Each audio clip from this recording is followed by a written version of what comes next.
Hey guys, tonight we're travelling back in time to a world of cold cream and cotton gloves, of lipstick chosen with the same deliberateness as a Sunday prayer, of women who woke before the sun and went to sleep with their hair wound tight in rollers, trusting that tomorrow would reward today's discipline. We're talking about the 1950s, about what it truly felt like to be a woman moving through that particular American world. The quiet rituals before anyone else stirred. The beauty parlour on Saturday morning that felt less like an errand and more like a small warm ceremony.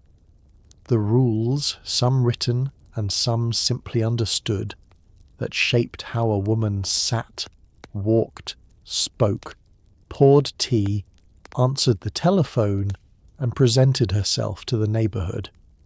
Before we go any further, take a second to like the video and subscribe, but only if you genuinely enjoy these slow, careful trips back in time.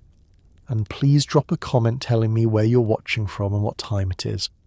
I know someone out there is settled in at 9:30 with the lights low and a blanket pulled up, and I love that more than I can say. Because tonight we are exploring something quieter than headlines and bigger than history. We're exploring the daily life of a woman in 1955 America.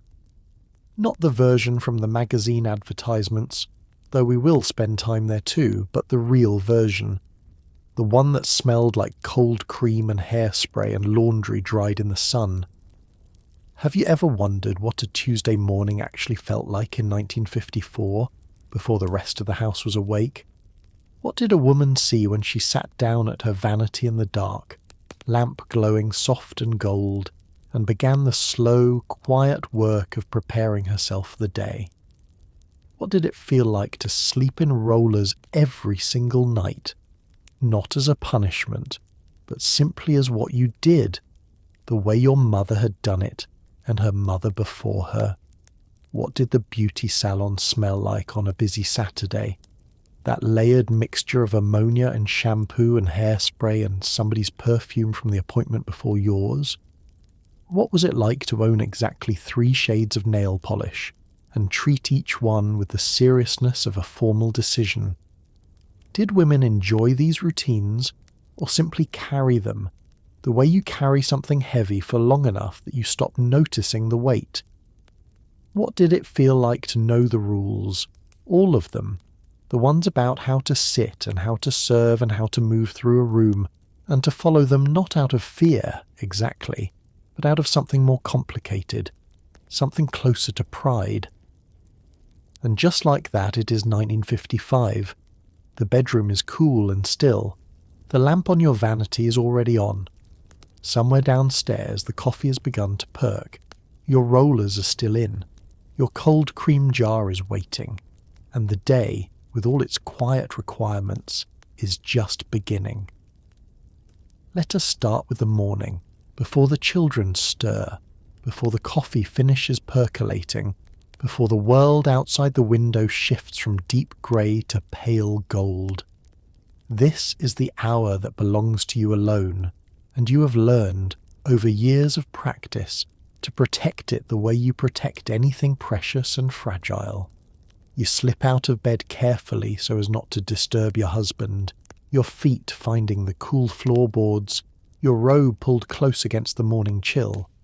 The house is quiet in a way it will not be again for hours, and you pad softly down the hall to your vanity, where the small lamp waits, and the jars are arranged in their careful order, left to right, each one with its purpose, each one with its place. This is not vanity in the vain sense. This is preparation. This is the quiet armour you build each morning before you walk out into the day. The lamp on your vanity casts a warm circle of light that makes everything inside it feel softer, more forgiving, more manageable than it will look later when the sun comes through the curtains and the day begins to press its demands. Your face in the mirror is still creased from the pillow. Your eyes are soft with sleep. And for just a moment in this particular stillness, you look at yourself honestly, without the performance, without the presentation, simply as the woman you are underneath everything you are about to apply. Your vanity is a sacred space. You've arranged it with the care of someone who understands that order is its own form of peace. The jars and bottles stand in sequence from left to right, an assembly line of transformation that your hands could navigate in complete darkness if they needed to. Some containers are nearly finished, scraped down to their last precious bits. Others are still fresh, their lids tight, their contents untouched and waiting. Each one was chosen deliberately, purchased with something of yourself, a trip to the drugstore counter, a decision weighed against the household budget, a small investment in the woman you intend to be by the time the sun has fully risen. Outside your window the neighbourhood sleeps. No cars move yet, no dogs bark. Even the birds have not found their voices. This silence is rare and you know it. You have learned, across many mornings, to receive it as a gift. In a few hours this house will fill with noise and need, with breakfast to make and lunches to pack, and small emergencies that feel enormous to small people. But right now, in this suspended moment, you belong only to yourself. There is a freedom in that which no one who sleeps through it will ever fully understand. You pull your robe tighter and settle onto the small cushioned stool, adjusting your position until the mirror shows you your face at the right angle. The furnace has not yet kicked on, and the air holds that particular morning coolness, clean and sharp, the kind that makes you feel briefly that anything is possible if you approach it properly. Your fingers reach for the first jar, and as they do, you feel yourself shift, almost physically, from the private self into the approaching day, from the woman who sleeps to the woman who is ready. This is where everything begins, not in a rush, not in the harsh light of obligation, but in the tender dark of early morning, when the only sound is the faint settling of the house and the soft rhythm of your own breathing. The beauty routine is not separate from your life. It is woven into the fabric of it, into the texture of every morning, into the hands that reach without thinking for the same jar in the same position that your mother reached for hers. There is continuity in this. There is something that holds. It is the kind of quiet that is harder to find now, and it was worth waking early for. It is still dark outside, and your fingers are already reaching for the first jar, the one that starts everything, the one your mother used and her mother before her. Cold cream. The lid unscrews with a satisfying click, and the smell rises to meet you immediately. Something between roses and something clinical, something that means morning, means care, means the day has not yet made its demands and you're already tending to yourself. You scoop a generous amount onto your fingertips and begin the slow, circular work of massaging it into your face, starting at your forehead and working down to your jawline. The cream is thick and white and cool to the touch, and as it warms against your skin it begins to loosen the traces of yesterday, the faint remnants of powder and foundation, and the invisible film that settles on everything overnight. There is something almost meditative about this motion, this quiet act performed in near darkness while the rest of the world sleeps. The texture changes as you work it in. What began as something dense and substantial becomes thinner, more liquid, sliding easily across the planes of your cheekbones, your nose, the soft skin below your eyes, where the beauty columns warn you to be most gentle.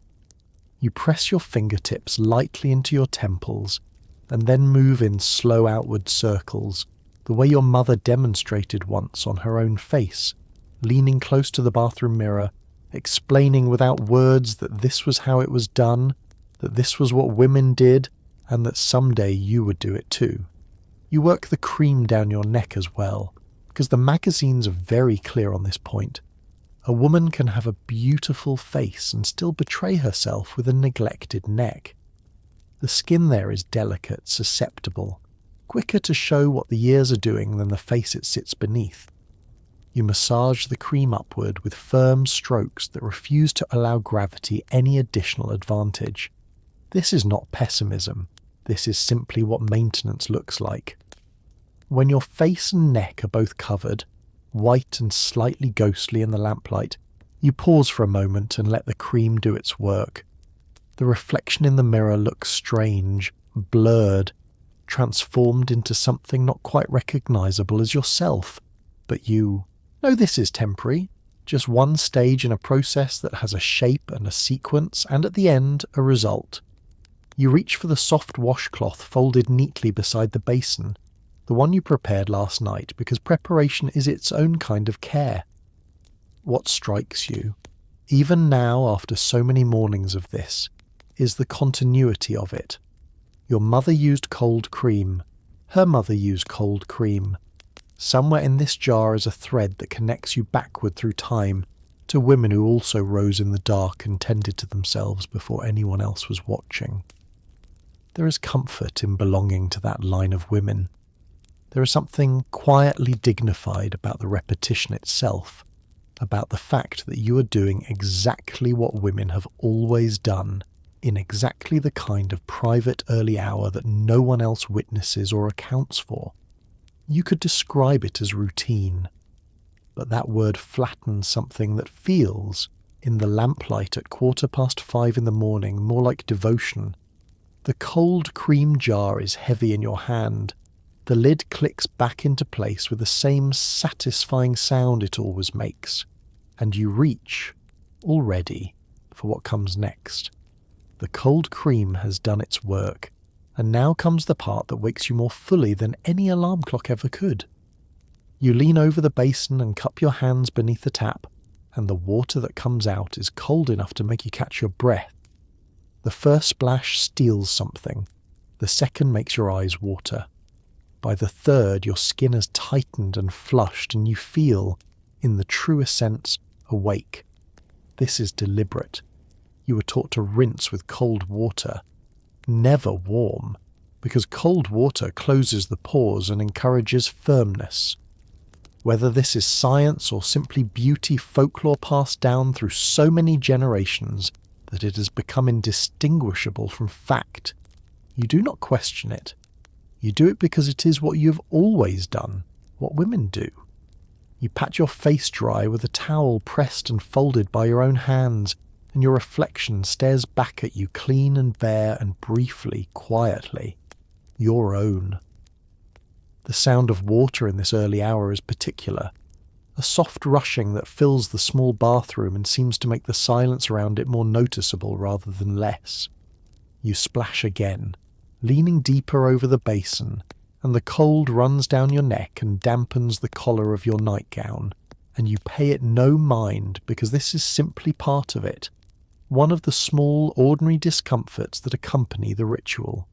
You are taught to pat dry, never to rub, because rubbing pulls at the delicate skin and encourages wrinkles before their time. Pat, do not rub. You have been following this instruction for so long that it has ceased to feel like instruction. It is simply the way drying your face is done. You hang the towel back on the bar beside the sink, smoothing it carefully so it will dry evenly and be ready for tomorrow's identical moment. Everything in your routine has its place, its order, its small moment of attention. This attention is not anxiety. It is a kind of love, quiet and domestic and pointed at the small things that hold everything else together. Your face in the mirror looks clear now. The cold water has brought colour to your cheeks, a natural flush that will fade within minutes but that reassures you now. You look awake. You look like someone capable of the day. The astringent comes next, poured onto a cotton pad that darkens slightly as it absorbs the liquid. The smell sharp and slightly medicinal, something your mother pressed into your hand when you were a teenager and instructed you to use every morning without fail. You draw the pad across your forehead, your cheeks, your nose, and the cotton comes away faintly grey, evidence of everything your skin collected overnight simply by existing in the world. There is something satisfying about that small grey shadow. It means the ritual is working. It means you are thorough. It means that beneath the foundation and the powder and the careful presentation of your daily face, the skin itself is being attended to, cleaned and closed and prepared for the layers that will follow. The tightening sensation that follows the astringent is not quite comfortable. But you have learned that discomfort and effectiveness are not always opposites. Sometimes the thing that works is the thing that requires something of you.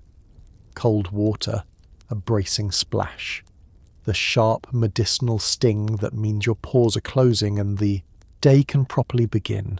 You look at your face one more time, clean, bare, flushed, honest. Then you reach for the moisturizer and the canvas begins to be primed. Now comes the part that takes the most patience and produces the most transformation. Foundation. In 1953 is not the light, breathable formula women will use decades from now. It is substantial, purposeful, something you apply with the focus of an artist preparing a canvas. You dot it across your forehead, your cheeks, your nose, your chin, and then you blend, always blend, in smooth outward strokes that leave no line, no edge, no evidence of where your natural skin ends, and this more perfected version begins. The goal is to look as though you were simply born with a complexion this even, this smooth, this ready for whatever the day requires. When the powder compact follows, pressed and pale and smelling faintly of violets, it sets everything into place, creating a matte, luminous finish that will need tending throughout the day, but that for right now, in this lamplight, looks like something from a magazine. The foundation has a smell that is particular to this era, powdery and slightly chemical, the smell of becoming. You have worn it for so many years now that you barely notice it anymore, the way you barely notice the smell of the house you have lived in for a decade. It is simply the smell of morning, the smell of getting ready. You work it into your skin with your fingertips, blending in small circles that gradually expand outward, making sure the coverage is even, that you have not left any pale spots near your hairline or any darker patches along your jaw. There is a line at the jaw, you were told early on, that marks a careless woman, someone who did not think to extend the foundation down the neck, who stopped at the face and left the throat a different colour entirely. You never make that mistake.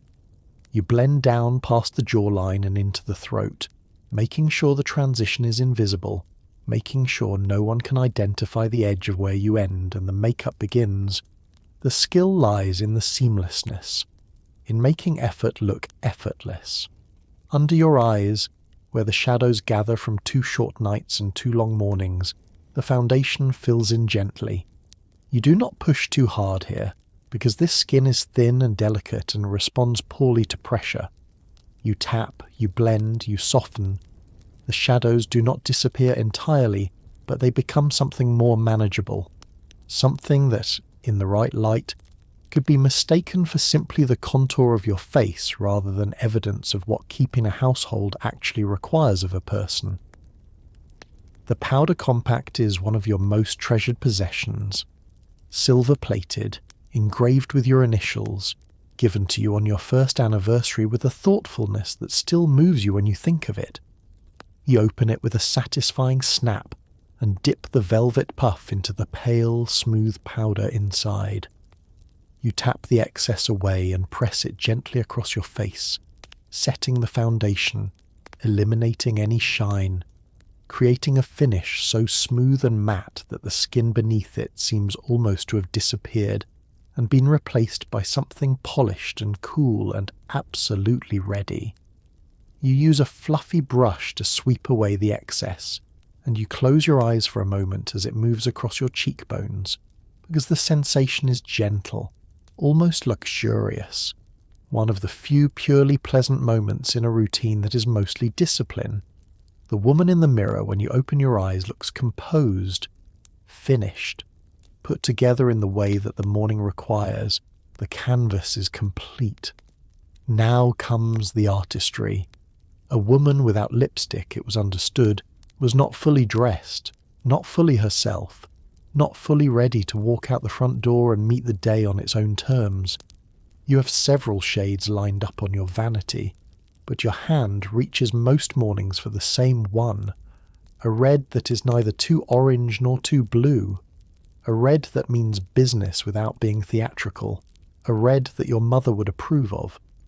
You lean close to the mirror and begin at the centre of your upper lip, following the natural bow with the small practiced confidence of someone who has done this so many times that her hand knows the shape before her mind does. One coat pressed to a tissue to set, then a second for staying power. When you're finished, you smile at the woman in the mirror, because she looks like herself now. She looks ready. And that, on a morning like this, is enough. You twist the tube and the lipstick rises from its casing, smooth and pointed and smelling faintly waxy, slightly sweet, something that you will taste quietly in the back of your throat all morning long. You've worn the shade for years. You've worn it to the grocery store and to church and to the school play where your youngest had 3 lines and forgot 2 of them. And you sat in the audience smiling with your red mouth while your heart did something complicated in your chest. Lipstick is the constant in a day that rarely stays where you put it. The application itself is a form of small ceremony. You do not rush it. You follow the line of your upper lip with the deliberateness of someone drawing something that matters, because it does matter. Because this one detail will be the thing people notice first and last when they look at your face today. You press your lips together after the first coat, and you blot gently against a folded tissue, leaving behind what looks always like a small quiet kiss, a ghost of your mouth pressed into white. You apply the second coat. 2 coats for staying power. 2 coats so that the colour survives breakfast and the school run and the morning's errands without fading into something too pale and uncertain. You have seen women whose lipstick has worn down to nothing by mid-morning, whose mouths look washed out and somehow unfinished, and you have felt a kind of private resolve that your own mouth will not look like that. Your compact will be in your purse. You will reapply. You will maintain. You cap the tube and set it beside your compact and look at yourself in the full lamplit honesty of the vanity mirror. There is the woman who will walk through this day. There she is with her red mouth and her smooth foundation and her eyebrows filled in just so. She looks like someone who takes her life seriously, like someone who does not let things slip. Whether the world deserves that much preparation is a question you do not ask yourself before 7 in the morning. You pull your robe closed, straighten your spine, and get up from the stool. The day is waiting. The coffee, by now, is done. It is Sunday night, and before you can sleep you have work to do. You sit at your vanity in your nightgown, your hair freshly brushed and still damp at the roots, and you begin sectioning it with a rat-tail comb, winding each section around a pink foam roller and clipping it in place with a small metal clip that digs just slightly into your scalp and will continue doing so until morning. This is not a special occasion ritual. This is not something you do only when you have somewhere important to be tomorrow. This is simply what happens every night, the same way dishes are washed and doors are locked and children are tucked in. You have been sleeping in rollers since you were a teenager. You have learned which positions cause the least discomfort. You have learned to think of the tightness not as pain but as promise, a guarantee that tomorrow morning, when the rollers come out and the curls spring free, the result will be worth every hour of slightly interrupted sleep.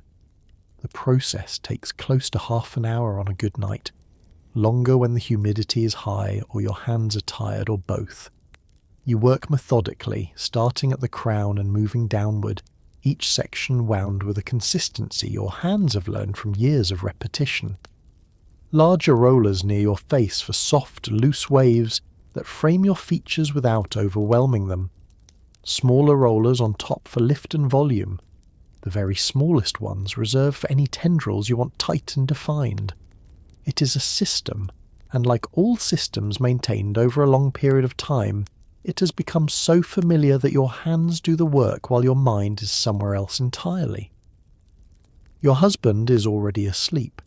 His breathing is steady and even on the other side of the bed, untroubled by foam cylinders or metal clips or the constant low-level arithmetic of femininity. You do not resent this exactly, but sometimes you notice it, the way you notice a sound you have grown so accustomed to that you only hear it when it stops. He does not sleep in rollers.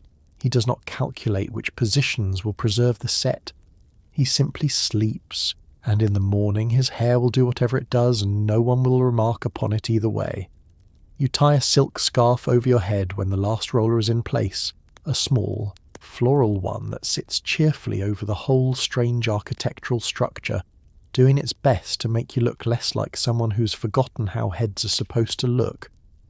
You catch yourself in the mirror as you rise and you almost laugh.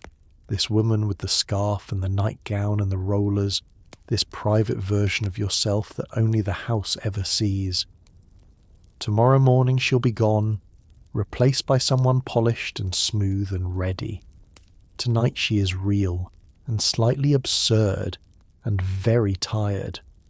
You climb into bed carefully, on your back, because sleeping on your side will crush the rollers on that side and ruin the set, and that is simply not a price worth paying. You adjust the pillow, you find the position. The clips press into your scalp with small insistent points of contact that you have long since stopped fully registering. Sleep comes anyway, the way it always does, and in the morning, when the rollers come out and the curls spring loose and soft around your face, you will not remember the discomfort at all. You will only see what you made while you slept. You will only see the result, and the result, as always, will be worth it.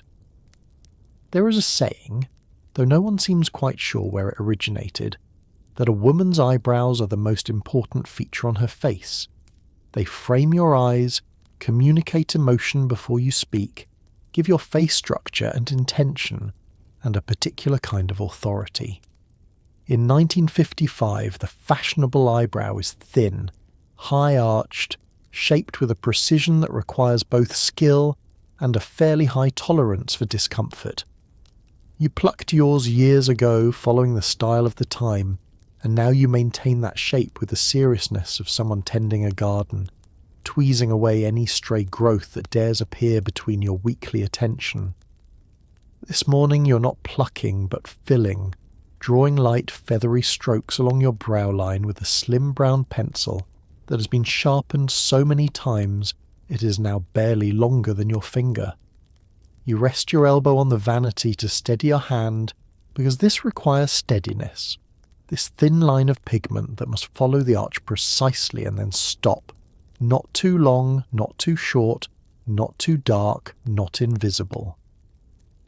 The magazines are very specific about eyebrows. They must be slightly darker than your natural hair colour in order to provide the contrast necessary to frame the face effectively. You follow this rule even on the mornings when the result feels more severe than you would prefer, because the magazines have been consulted and the magazines have decided, and you're not in a position this early in the morning to argue. The left eyebrow has a slightly higher arch than the right. This is simply a fact of your face, a small asymmetry that you have made peace with over years of coexistence.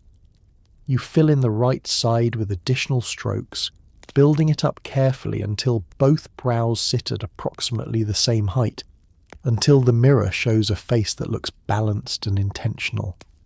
This correction takes practice. In the beginning it made things worse before it made them better. But you have learned the pencil. You have learned the pressure and the angle and the length of stroke that creates something that looks like it grew there rather than was drawn. You use your fingertip to blend the pencil strokes lightly, softening the line so that the pigment settles into the hair rather than sitting on top of it. Then a small, stiff-bristled brush to comb the hairs upward and outward, setting them in place, making sure they lie flat and cooperative and unified. You step back from the mirror and assess. The brows are even, lifted, clean. They give your face a kind of alert readiness, a look of attention, of being present for whatever comes next. There is something almost architectural about a well-shaped eyebrow. It is the thing that gives the face its structure, in the same way that a door frame gives a room its shape. Without it, everything feels unmoored, slightly undefined. With it, every other feature falls into place. A woman with unkempt eyebrows, the beauty columns say, is a woman who does not care about details. You've always cared about details. You've cared about them in the same quiet, persistent way. You've cared about most things in your life, without announcement, without applause, simply because caring is what you do. You set the pencil down and reach for the next step. The eyebrows are done. They are, as always, exactly right. Eyeliner requires a deep breath and a steady hand, and you've learned over many mornings to take both seriously. You warm the tip of the pencil slightly between your fingers, lean close enough to the mirror that your breath fogs the glass, and begin at the inner corner of your eye, drawing a thin, deliberate line along your lash line that thickens slightly as it reaches the outer corner, and then flicks upward in a small, precise wing. The wing is the hardest part. It must angle correctly, must be identical on both sides, must give your eyes that open, lifted look that is so particular to this era. When the mascara follows, applied from a small rectangular cake of black pigment wetted with a drop of water and stroked onto your lashes with a stiff little brush, your eyes are transformed, darker, larger, more dramatic than the ones that woke up this morning. The eyes that are dressed now and ready to be seen. You rest your elbow on the vanity to eliminate any tremor. The success of eyeliner depends almost entirely on the steadiness of your hand and your willingness to stay very close to your own eye for an extended period of time. You draw in a continuous line, not lifting the pencil, not hesitating, because hesitation is what creates the wobble, the small deviation that looks exactly like what it is, a moment of uncertainty preserved in pigment. The wing extends just past the outer corner, angled upward along the line your lower lashes would make if they continued beyond the eye. You examine it carefully, checking the angle, the length, the sharpness of the point. Then you move to the other eye and attempt to duplicate it exactly. The first try is slightly too short. You extend it. Now it is slightly too thick. You take a cotton swab dampened with cold cream and erase the mistake with small, careful strokes. Then try again. This time, it is right. Not perfectly identical to the first wing in the way that a machine would make them identical, but identical enough. The kind of symmetry that passes at normal viewing distance, that looks like intention even where there is the faintest trace of effort. The mascara comes in its small rectangular case, and you open it and add a single drop of water and work the brush into the cake until it holds a thick, dark paste. This is not the smooth wand applicator women will use eventually. This is older, more effortful, more like applying paint to a very small surface with very little room for error. You sweep it upward through your lashes from root to tip, watching them darken and lengthen with each pass.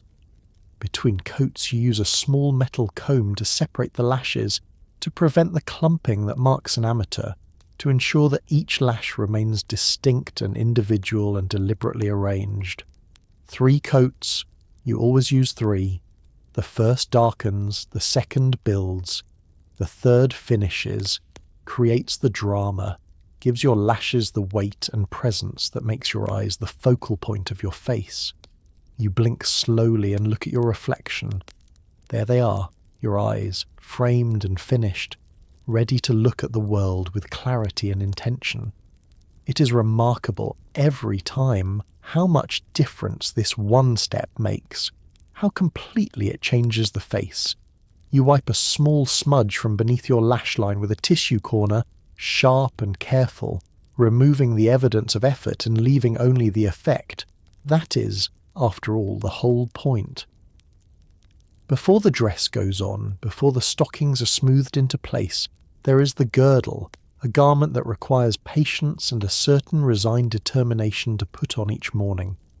You step into it carefully, pulling it up over your hips, tugging and adjusting until it sits where it is supposed to sit, compressing your stomach into a smooth, controlled line, lifting and holding everything into the silhouette that 1955 considers correct. It is not comfortable. It was not designed to be comfortable. It was designed to create a shape, and it does, with a thoroughness that leaves no room for argument. You check yourself in the mirror and the effect is undeniable, smooth, neat, appropriate. The kind of figure that allows a dress to hang properly and a woman to move through the world with the sense, however constructed, that she has everything arranged and accounted for. The discomfort you simply carry the way you carry everything else, quietly and without complaint. The process of putting it on is its own small battle conducted every morning in the privacy of your bedroom while the house begins to stir around you. The girdle begins as a flat, innocent-looking thing laid out on the bed. But once you step into it, once you begin the work of pulling it upward, it reveals its true character: resistant, unforgiving, determined to reshape you into something nature did not originally design. You grab the top edge and pull upward with both hands, working it over your thighs, your hips, your waist, inch by inch, in a negotiation that is never quick and never entirely without indignity. The elastic is strong, considerably stronger than any argument you might make against it. By the time the girdle sits at your waist, your breathing has already adjusted to accommodate it. Not deep breaths. Not the kind that fill your lungs completely. Something shallower and more practical. The kind that keeps you going without requiring any space the girdle is not prepared to provide. And yet, when you look in the mirror, the effect is undeniable. Your dress will hang differently over this foundation. Smoother, more composed. Your posture, already correct, will be reinforced by the girdle's insistence, held in place not only by your own trained muscles, but by the garment's unyielding structure. You will look, from the outside, like a woman who has her life arranged, like a woman to whom ease of movement is a secondary consideration, because ease of movement was never the point. The garters dangle from the girdle's bottom edge, 4 small tentacles each tipped with a metal clip designed to hold your stockings taut and unwrinkled throughout the day. You will clip them in a few minutes. For now, you stand in the mirror and accept what you see. A woman in 1955 without a girdle is, according to the unwritten but universally understood standards of the era, a woman who has let herself go. And that is the judgment you have organized your entire morning around avoiding. So you put the girdle on. You put it on every morning. And by evening, when you finally unhook everything and let your body expand back into its natural shape and breathe the deep breath that has been waiting for 12 hours, the relief is so complete it almost feels like joy. And the next morning, you begin again. The stockings come next. And this is the part of the morning that requires the most delicacy, a careful attention that borders on ceremony. You remove them from their package and hold them up to the light first, checking for any thin spots, any pulled threads that might become runs before the morning is over. Then you sit on the edge of your bed and gather the first one carefully in your hands, slipping your foot inside, easing the nylon up your leg with the patience of someone who knows that rushing is what causes disasters. The seam must run straight. This is not negotiable. You twist your leg, check the mirror, adjust. The clip of the garter snaps closed with a small sound of finality. You repeat the process on the other side. When you stand, your legs look elegant, elongated, dressed in a way that bare skin never quite achieves, and you move carefully because you know how easily this fragility is undone. Each pair of stockings represents an investment, several dollars that could go toward a week's worth of groceries. You know this, and you buy them anyway, because a woman does not leave her house with bare legs. Not in polite company, not in 1955. This is as settled as any other fact you know, as unremarkable as the weather and as non-negotiable as the calendar. You wear them every day, accepting their fragility as one of the standard terms of femininity. The way you accept the rollers and the girdle and the lipstick that must be refreshed after every cup of coffee. The ritual of putting them on is nearly ceremonial in its slowness. The tissue paper rustles as you draw the stocking out. You check for flaws first, holding the nylon up to the lamplight, looking for anything that might betray you later. Then you gather it carefully in your hands, creating a small opening at the toe, and ease your foot inside. The nylon slides up your leg like cool water, smooth and nearly weightless, and you guide it upward with both hands, smoothing as you go, making sure nothing twists, nothing bunches, nothing creates a wrinkle that will harden into a crease by midday. The seam is the thing. The line that runs from your heel straight up the back of your leg to where the stocking ends at the thigh. You twist slightly to check it in the mirror, comparing one leg to the other, adjusting until both seams run true and vertical, parallel as rail tracks. A crooked seam marks a woman who rushed, a woman who did not check. You are not that woman. Stockings run. This is simply a fact, the way rain falls and milk sours and good things end. Despite every precaution, a single snagged thread can open into a run that travels the length of your leg in seconds. And when that happens, your heart sinks in a particular way that is difficult to explain to anyone who has not spent real money on something this fragile. Some women mend runs with a dab of clear nail polish, stopping the spread, extending the stocking's life by days. You have done this. You know that mended stockings are never quite right, always carry the evidence of their history, but sometimes the house budget does not allow for a fresh pair, and you work with what you have.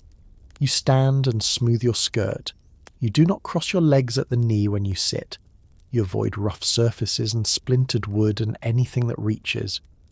You move through the day in a kind of continuous low-level negotiation with your own clothing, never forgetting what you're wearing, never fully relaxed. But you are dressed. You are appropriate. You are a woman wearing stockings in 1955, which means you are a woman who is ready. And that matters more than comfort has ever been expected to. The perfume comes last, and it comes every morning without exception, because perfume is the final touch, the element that completes the transformation from a woman who has simply gotten ready to a woman who is ready in the full, considered sense of the word. The bottle on your vanity is beautiful, curved glass with a small atomizer that releases a fine mist when squeezed. And the scent is floral and powdery and unmistakably feminine, something your husband chose for you on your birthday, and that you have worn so consistently, it has become part of how people recognize you. The cloud that lingers in rooms after you leave, the smell that catches on your coat collar at the end of a long day. You press the atomizer once at each wrist, once behind each ear, once at the hollow of your throat. You press your wrists gently together. The scent blooms around you, soft and certain. Now you are complete. The application is always the same. It never varies. Your mother taught you this, her wrists pressed together in that particular gesture. Her eyes briefly closed as though the scent required a moment of quiet attention. Pulse points, she explained. The places where your blood runs closest to the surface, where your body's warmth will lift the perfume throughout the day, carrying it outward, making it travel. You have never deviated from this method. You apply it to your wrists first, watching the fine mist settle onto your skin like something made of air, absorbing almost immediately, becoming part of you rather than something placed upon you. Behind your ears next. These are spots no one sees directly, but everyone near you will sense. Those moments of proximity when you lean in to hear something, when a friend kisses your cheek in greeting, when your husband tucks his face against your neck at the end of a long week. The perfume works there, quietly, the way all the best things work, without announcement, without fanfare, simply present. The scent is complex in the way that good things often are. In the early morning when you apply it, it opens bright and slightly sharp. Something citrus and clean at the top, something that belongs to this particular hour before the day has settled into itself. But as the morning advances, that brightness fades and what emerges underneath is softer, warmer, floral without being sweet, powdery without being heavy. By afternoon it will have changed again, deepening into something that smells, if you're honest, like peace, like the end of a day that required something of you and which you gave it. The bottle itself is a small object of beauty. Its glass is thick and curved, catching the lamplight at angles that make it seem as though something warm lives inside it. The label is written in script too delicate to read easily, which you have always found fitting. Some things should not be read too quickly. You treat the bottle with the reverence it deserves, setting it back carefully after each use, making sure it stands upright, protecting the precious liquid inside from evaporation or accident. It is expensive, more expensive than the lipstick, more expensive even than the face cream. The bottle lasts only a few months before it needs replacing, and that replacement is a deliberate decision, not an afterthought. You plan for it the way you plan for other necessities, because this is what it is, a necessity. The invisible signature that extends your presence beyond what any mirror can show. When your children embrace you, they smell this. When your husband leans close to say something meant only for you, he breathes it in. And sometimes, years from now, one of them will catch this scent somewhere entirely unexpected, on a stranger passing in a department store, in the pages of an old magazine, in the air of a room that holds no memory of you whatsoever, and they will stop just for a moment and feel something they cannot quite name. That is what perfume is for. It is Saturday, and Saturday means the beauty parlour, a standing appointment kept as faithfully as church on Sunday, as reliably as the milkman at dawn.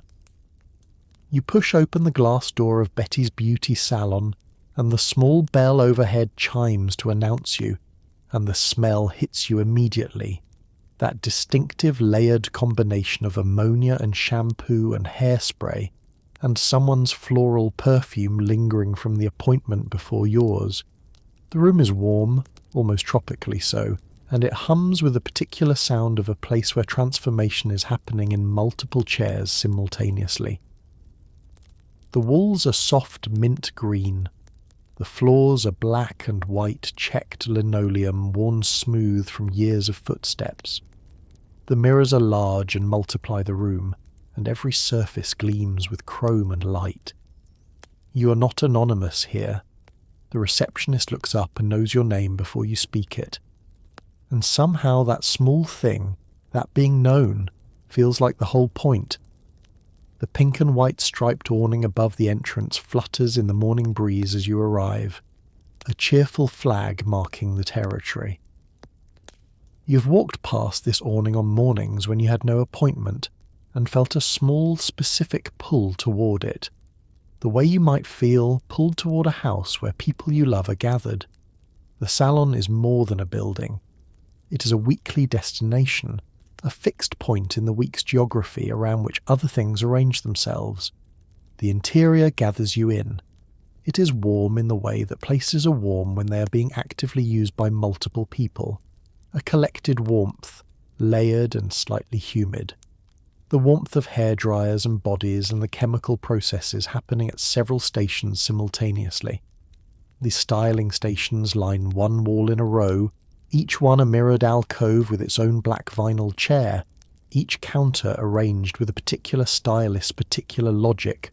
Combs standing upright in blue disinfectant, brushes sorted by size, bobby pins in small ceramic dishes. These stations are workplaces and they look like it, but they also look like someone's personal kingdom, because after years in the same spot they have absorbed the personality of the woman who works there. You settle into one of the chrome chairs in the waiting area, the pink vinyl cushion giving slightly beneath your weight with a faint sound. The coffee table before you holds a stack of magazines, their covers bright with promises. You pick one up and begin to turn pages without entirely reading them, because what you are actually doing is listening, absorbing the sound of the room, letting yourself adjust to this particular frequency that is different from every other place in your week. Around you, women in various stages of transformation sit and wait and talk and read. The woman under the dryer near the window has been there since before you arrived, her head invisible beneath the dome, her hands turning magazine pages with the practiced patience of someone who has done this many times.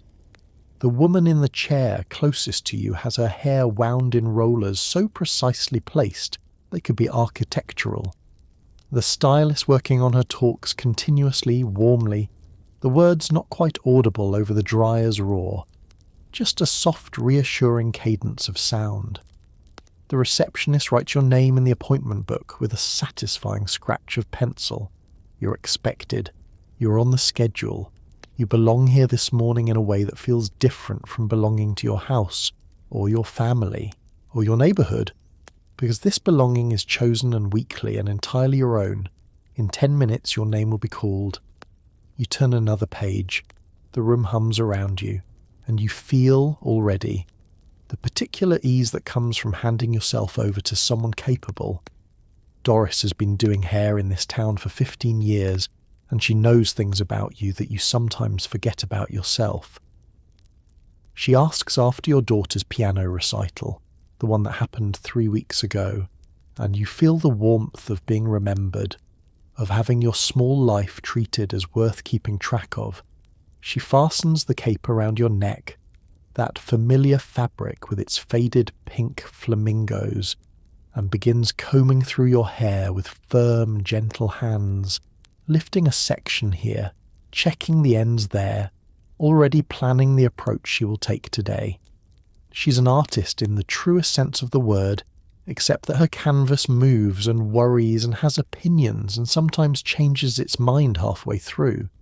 She has learned to work with all of that. She has learned, over years of Saturday mornings exactly like this one, that a good hairdresser does not just cut and set. She listens. She remembers.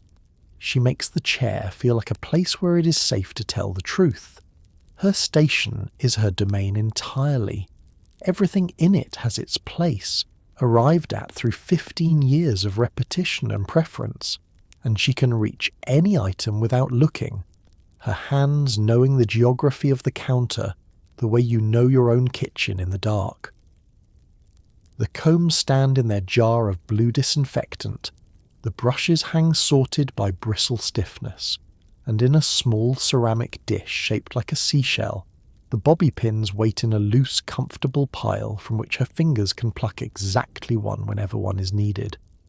She wears a pink smock over her dress, and her own hair is set in waves so perfect and so consistent that they seem to move as a unit when she turns her head. She is, in this sense, the salon's best advertisement, walking proof that what happens in these chairs is worth whatever it costs. She has never suggested you try something drastically different without asking first. She has never dismissed what you asked for in favour of what she thought would look better. She respects your opinion about your own head, while also knowing when to offer an alternative, framed so gently it feels like a gift rather than a correction. The comb moves through your hair now, and you feel the small familiar tugs and releases as she works through the weeks' accumulation of product and sleep and whatever else hair accumulates simply by existing on your head for 7 days. Her touch is firm without ever being rough. She understands that hair is attached to a person, that the scalp beneath it is sensitive, that care should be taken. She hums softly while she works, something you have never been able to identify as a specific tune, just a low, contented sound that means she is focused and satisfied with what she is doing. She asks about your husband's back. She asks whether you managed to get tickets to the community theatre production everyone has been discussing. These questions are not small talk in the dismissive sense of that phrase. They are the conversational equivalent of the way she holds the comb, which is to say with genuine attention and appropriate pressure. She is interested in your answers. She files them away. She'll ask about these same things at your next appointment, when you have forgotten she ever knew them. This is what 15 years in one place builds, not just a client list, but a kind of accumulated knowledge of lives. Doris knows which marriages in this town are struggling without anyone having said so directly. She knows whose children are giving their parents worry. She knows who has been sick and who has recovered, and who is managing something quietly that they have not told anyone else. She holds this knowledge the way you hold something borrowed, carefully, without adding to its weight. The cape is around your shoulders now. The comb has done its preliminary assessment, and Doris, who knows your hair better than you do, is already planning what comes next. Doris guides you to the shampoo sink, and you lean back into the curved porcelain neck rest and close your eyes, and for a few minutes the entire world narrows down to this: the warm water running over your scalp, her fingers working the shampoo into your hair with strong, circular pressure that borders on therapeutic. The shampoo smells floral, thick and creamy, and suds slide down toward your ears until she cups her hand to redirect them. You close your eyes, surrendering to the sensation, the warm water, the rhythmic massage, the temporary escape from everything waiting outside these walls. The position is slightly awkward, your neck bent at an angle that will leave it stiff if you stay too long, but for now it is bearable, even pleasant. There is something about this position, this particular surrender of reclining back with your head cradled in porcelain while someone else tends to your hair, that is unlike any other moment in your week. At home you are the one who tends. You are the one whose hands are in motion, whose attention manages the household's 1,000 small requirements. Here, and only here, someone else's hands are moving, and your only task is to remain still and let them. The porcelain of the neck rest is cool at first against the back of your neck, a small temperature contrast with the warm water flowing over your scalp, and together they create a sensation that is both grounding and slightly luxurious. Doris's fingers work in firm circles, moving from your temples toward the crown, then down to the nape where tension tends to gather in knots, so familiar you have stopped noticing them, until someone begins, expertly, to address them. You feel each knot release in turn, a sensation so specific and satisfying that it is difficult not to exhale audibly when it happens. The shampoo suds are thick and white, smelling of something floral that is not quite roses and not quite gardenias, but somewhere in between. A salon smell you've been breathing in on Saturday mornings for years now. It is among the more comforting smells, you know. Not in the way that bread baking or coffee percolating is comforting, which is to say domestic and familiar, but in a different way. In the way that something associated with being cared for is comforting, with being tended to by someone competent. She rinses thoroughly, the water running clear, her fingers combing through your hair to make sure every trace of shampoo is gone. Then the cream rinse, smoothed through the ends with quick, efficient strokes, a practical measure to ease the combing that will follow. Its smell is different from the shampoo, more herbal, less sweet, something that promises strength rather than indulgence. Another rinse, this one cooler, the temperature deliberately lowered to seal the hair shaft, and you gasp slightly at the change, and Doris murmurs an apology and cups her hand over your forehead to protect your face from the water. The transition from reclining to sitting makes you momentarily dizzy, the way it always does, and you blink and adjust to the returning noise of the salon and the weight of the wet towel turbaned around your head. Doris pats your shoulder as she guides you back to her station, a gesture so small and habitual she may not even know she does it, but one that you have come to expect, and that carries, in its small way, more warmth than it has any obligation to. This is what you came here for. Not only the finished hair, not only the set and the spray and the style that will last until Wednesday if you're careful, but this, the hour in which someone else holds your head in their capable hands and the rest of the week waits quietly outside the door. Back at the station, Doris sections your hair with the practiced efficiency of someone who has done this 10,000 times and lost count somewhere around year 4. The rollers go in one at a time, each section wound at precisely the right tension, each one placed in precisely the right location to create the volume and shape she has already mapped out in her mind. She uses different sizes for different sections, larger ones to create soft waves around your face, smaller ones on top for lift and bounce, and each roller is secured with a metal clip that presses gently into your scalp with a cool insistence. As your head fills with pink foam and metal, you watch your reflection disappear beneath the hardware of beauty and think, not for the first time, that there is something quietly absurd about this intermediate stage, this strange chrysalis state between who you were and who you are about to become. You think this, and then you settle in, because you know what comes next. There are 2 ways this can go, depending on what Doris has decided will work best for you today. Pin curls are the older method, the one your mother used, each section dampened slightly with setting lotion and twisted tightly into a flat spiral, then secured with 2 bobby pins crossed at the centre. The process creates a geometric pattern across your skull, each curl precisely placed, the whole arrangement following a logic that only Doris fully holds in her mind. The pins are cool against your scalp initially, and then warm as they absorb your body heat, and the combined pressure of all of them creates a particular kind of tightness that you have learned to simply inhabit without complaint. Roller sets are different in feeling, more directional in their tension. Each section of hair is wound around a plastic or foam cylinder, rolling from the ends toward the scalp, and then clipped in place with a sound that is somehow both delicate and definitive.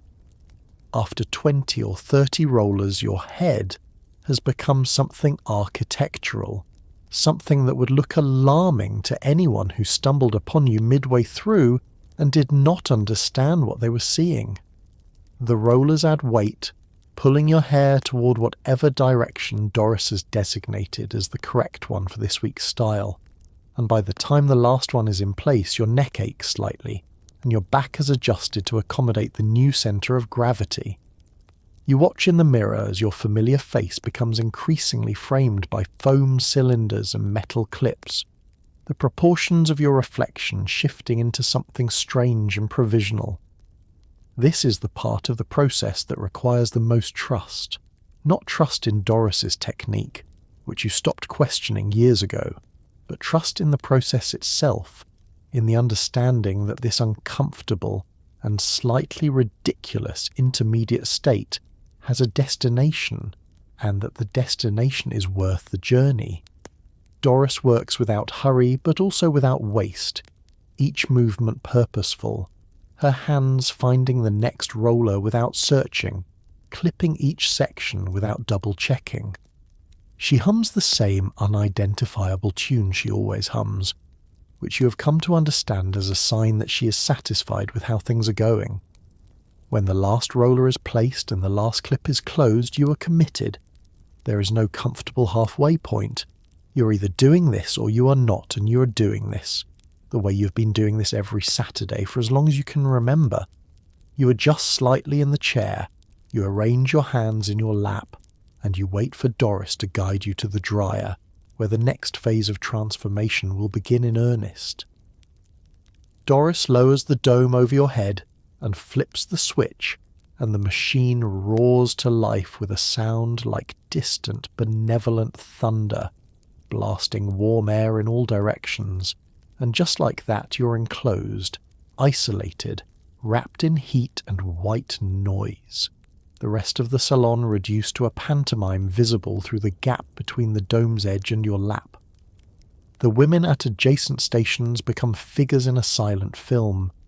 The conversations happening around you become shapes in the air, gestured at but not heard. This is its own strange piece. You're unreachable here, temporarily relieved of the duty to respond, to attend, to be available. You flip open your magazine, the pages thick and glossy, and you begin to read about casseroles and movie stars and how to remove a stain from wool, and the heat presses gently against your scalp, and time moves in a different way than it does anywhere else. The dome itself is a remarkable object when you consider it without familiarity. Pale pink plastic, enormous, shaped like something from a science fiction serial on the Saturday morning television, encasing your entire head and most of your face. Inside it, the air is hot and dry and moves in a consistent circular pattern that you can feel rotating across your scalp. The noise it produces is not unpleasant once you have adjusted, a steady mechanical roar that serves the same function as the distant sound of rain or the hum of a fan on a summer night, which is to say, it makes the silence around the sound feel more complete rather than less. The first 10 minutes are the hardest. The heat feels aggressive. The weight of the dome is present and slightly claustrophobic. The rollers press into your scalp with renewed insistence now that you cannot shift your position freely. You try to read, but the words do not quite resolve into meaning. You look at the photographs instead, studying the model's hair, the advertisements for refrigerators and face cream and cars, allowing the images to move through you without demanding too much in return. By 20 minutes, your body has negotiated with the situation and arrived at a truce. The heat is simply the temperature of the world now. The rollers are simply what your scalp feels like. You begin actually reading, and you find that the articles, even the ones about organising linen closets and preparing economical Wednesday dinners, hold a certain interest. They're written by someone who assumes you're paying attention, and under this dome with nowhere else to be, you find that you are. The women in the adjacent chairs are in their own domes, each one an island of noise and heat, each one visible from the neck down only. You can see their laps, their hands, the pages they're turning. You can see the occasional shifting of position as someone tries to find a more comfortable angle. Everyone here is doing the same thing, which is to say waiting. Enduring warmth and noise and the pressing of metal clips in service of something that will be finished and worth it in approximately 45 minutes. By 40 minutes you have entered a different kind of time altogether. Not quite awake and not quite anywhere else, simply present in the particular suspension that the dryer creates. You're aware of the warmth and the sound and the weight. You're aware of the other women and the magazine in your lap. And you're also, in some quieter part of yourself, simply resting. The timer will ring. Doris will return and lift the dome, and the salon's full noise will return all at once, startling you slightly as it always does, and the curls beneath the dome will be set, baked into shape by warmth and time, ready to become, with Doris's hands, the finished thing. The magazine in your lap is heavy and bright, its pages dense with a particular vision of American life, in which every kitchen is spotless, and every woman is smiling, and every problem has a practical solution printed in a helpful sidebar. You flip through it slowly, because there is nowhere else to be and no reason to hurry. The recipes fascinate you even when they horrify you slightly. Those extraordinary gelatin molds with vegetables suspended inside like insects in amber. Those casseroles combining ingredients no one would have thought to pair left to their own devices. The beauty advertisements make promises that feel simultaneously impossible and entirely compelling. The fashion spreads show dresses with full skirts and nipped waists that you could almost imagine yourself wearing, if you had somewhere to wear them, if life contained more occasions than it usually does. You study the photographs with the careful attention of someone mining them for something useful, something true, though you're not entirely sure what. The paper is glossy and substantial, heavier than newspaper, lighter than something meant to last. It turns with a particular sound under the dryer's roar, a whisper that you feel in your fingertips more than hear with your ears. The ink smells faintly of something chemical and new, a smell that belongs to newsstands and waiting rooms and any place where print arrives fresh and reads quickly. You breathe it in without meaning to. It is simply the smell of this hour, of this particular Saturday occupation. The advertisements are their own category of reading, distinct from the articles in that they do not ask you to follow an argument, but simply to want. They show women in houses so clean they seem uninhabited, in dresses so crisp they seem unworn, holding products with the satisfied expressions of people for whom everything has been resolved.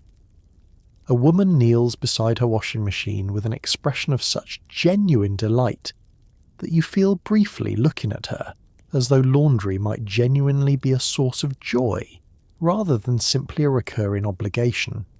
You know this is theatre, but it is very accomplished theatre, and some part of you responds to it even so. The beauty articles are more interesting. These feel aimed at you specifically, written by someone who assumes you have concerns and that those concerns are worth addressing. There are tips about removing the mascara without pulling at the delicate skin beneath the eye.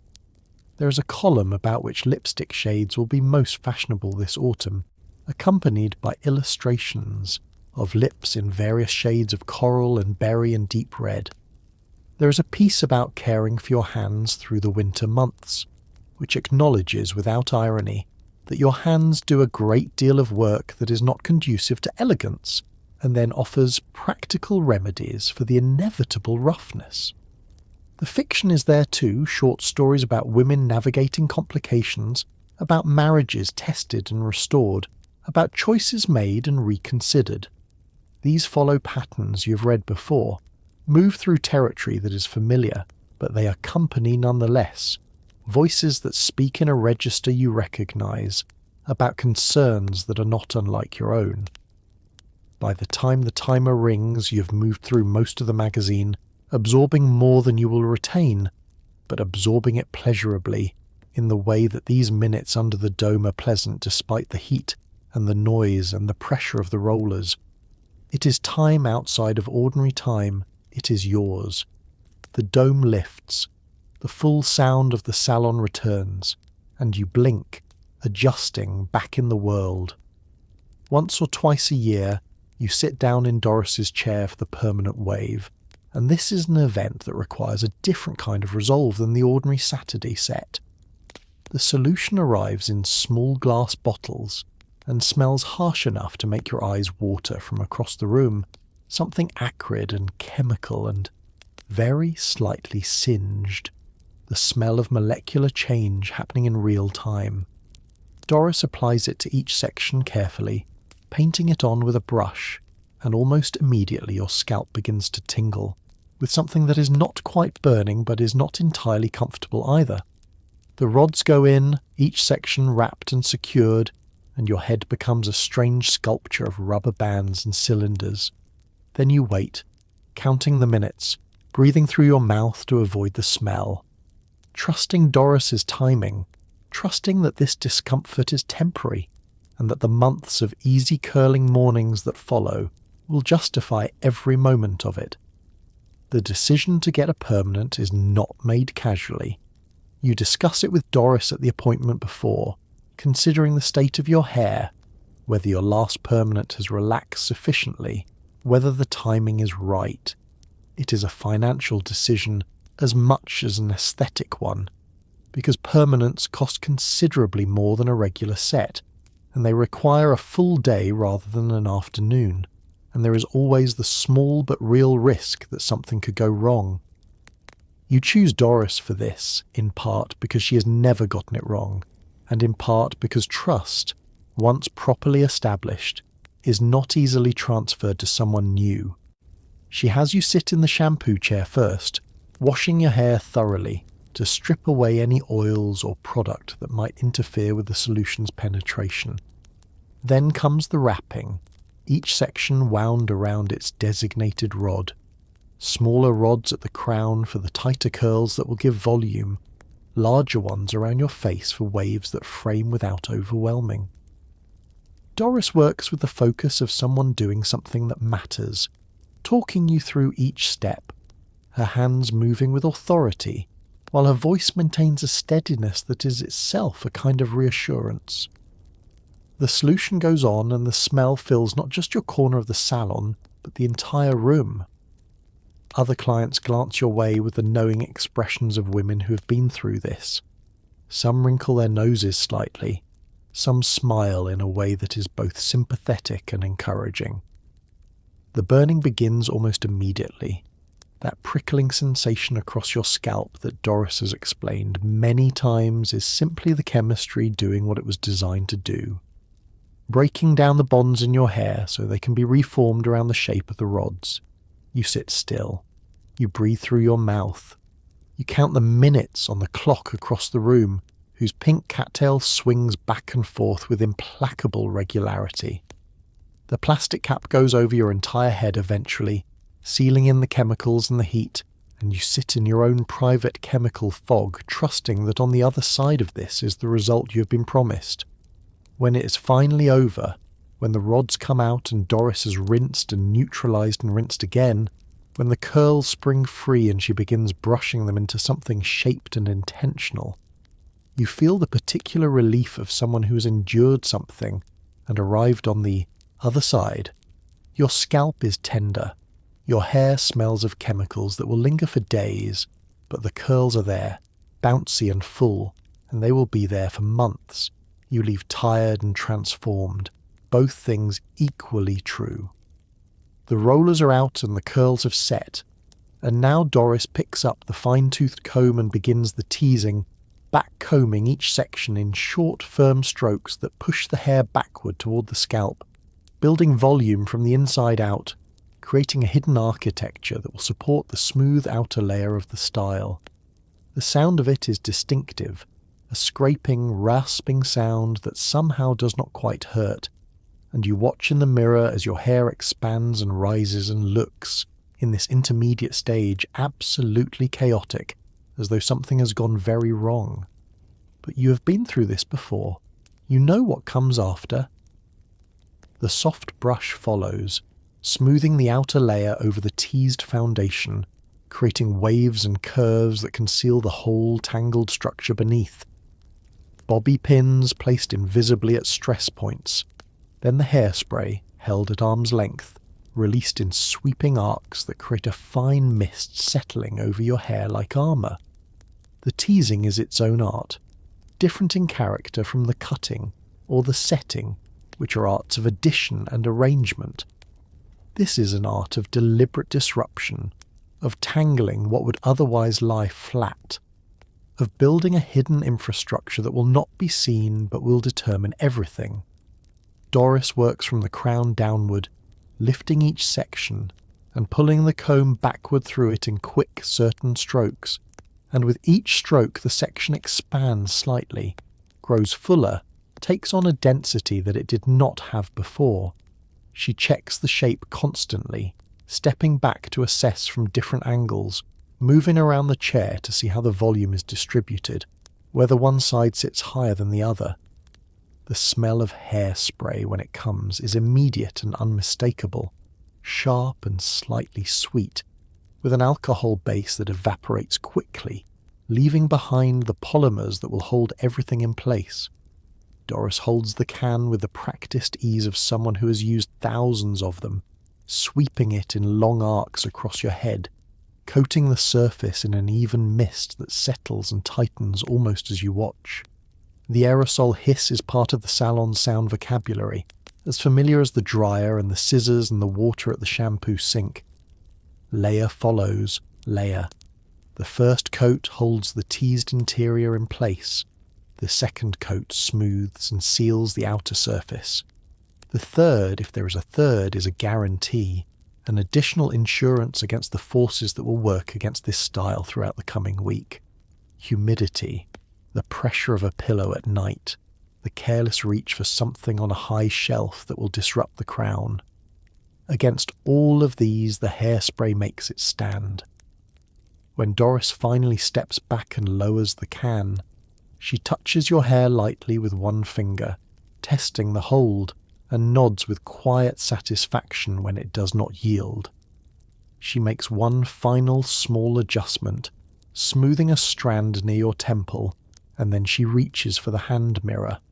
She turns the chair and holds the mirror at the angle that lets you see the back, and you look, turning slightly to see all of it. The shape, the smoothness, the way the style holds together as a single composed thing rather than a collection of separate decisions. It is perfect. It is better than what you could do at home, which is why you are here, which is why you will be here again next Saturday. You nod, Doris smiles, and the cape comes off. While your hair dries or while you wait for the next step in the process, you might sit down at the small manicure table near the window, where the light is good and the atmosphere is quieter than the rest of the salon. Almost private in the way that a corner of a busy room can feel private when the task at hand requires careful attention. The manicurist takes your hands gently and examines them with professional assessment, noting the length, the shape, the state of the cuticles. She files each nail in one smooth direction, soaks your fingers in warm water, pushes back the cuticles with a wooden stick. Then comes the polish, and this is the part you have been looking forward to without quite knowing it. The moment when two thin, careful strokes transform your ordinary hands into something that looks intentional, finished, worthy of notice. Your hands, in ordinary life, are working hands. They wash dishes and knead bread and scrub the back of the stove and change bed linens and do a dozen other things daily that do not particularly favour elegance. The manicurist knows this. She can see the evidence of it in the state of your cuticles, in the small roughness at your fingertips, in the particular way your dominant hand shows more wear than the other. She does not remark on it. She simply begins the work of restoring, of returning your hands to a state that suggests they might belong to someone whose days contain more leisure than they actually do. The soaking is the first step toward that restoration. Your fingers submerged in a small bowl of warm water that softens the cuticles and loosens any lingering stiffness. The manicurist talks while she works, quietly and pleasantly, not requiring much in return, filling the space with sound that makes the silence companionable rather than empty.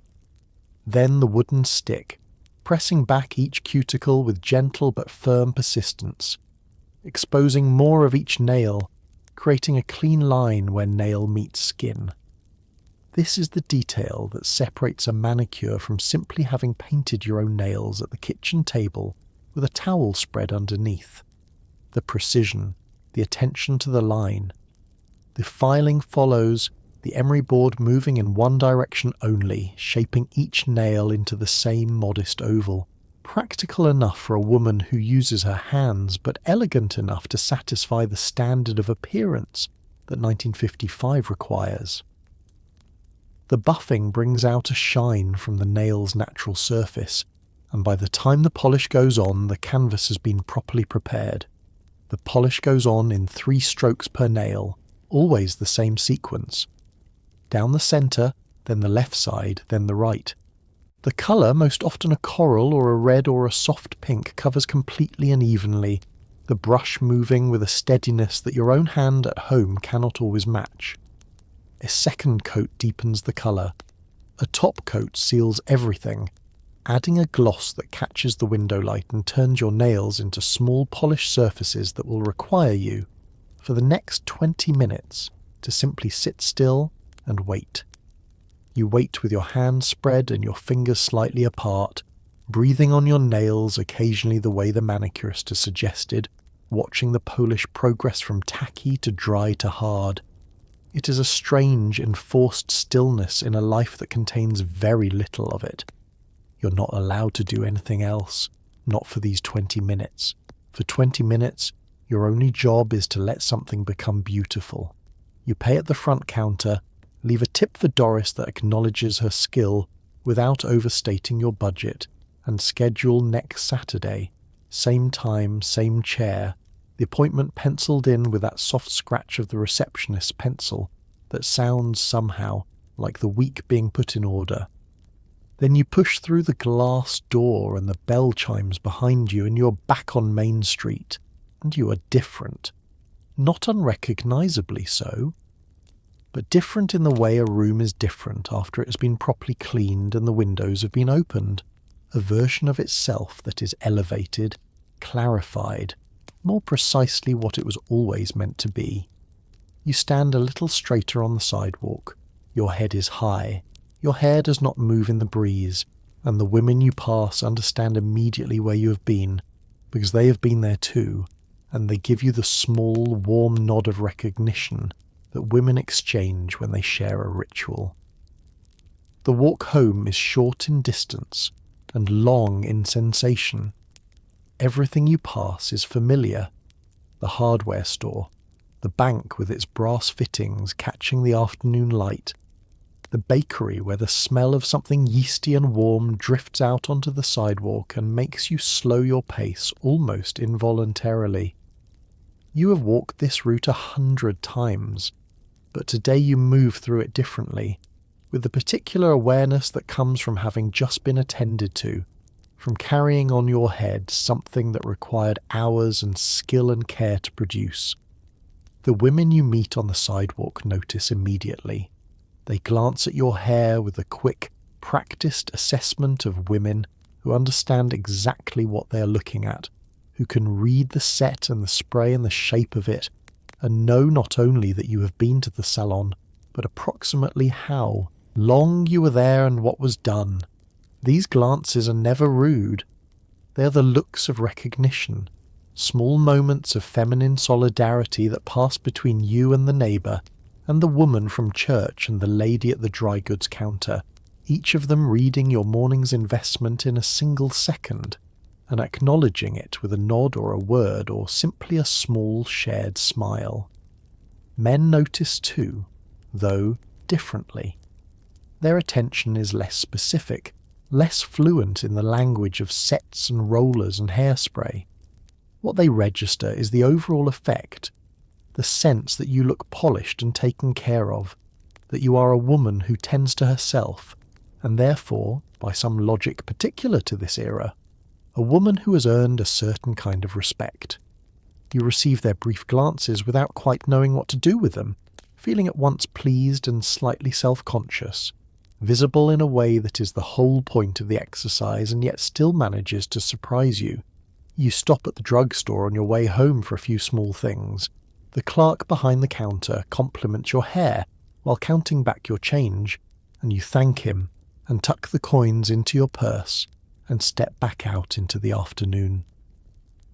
Your reflection catches in the window glass as you pass, and for a moment you see yourself, the way a stranger might, a woman with well-set hair and good posture walking along Main Street with her purse in the crook of her arm, looking from the outside like someone who has everything comfortably arranged.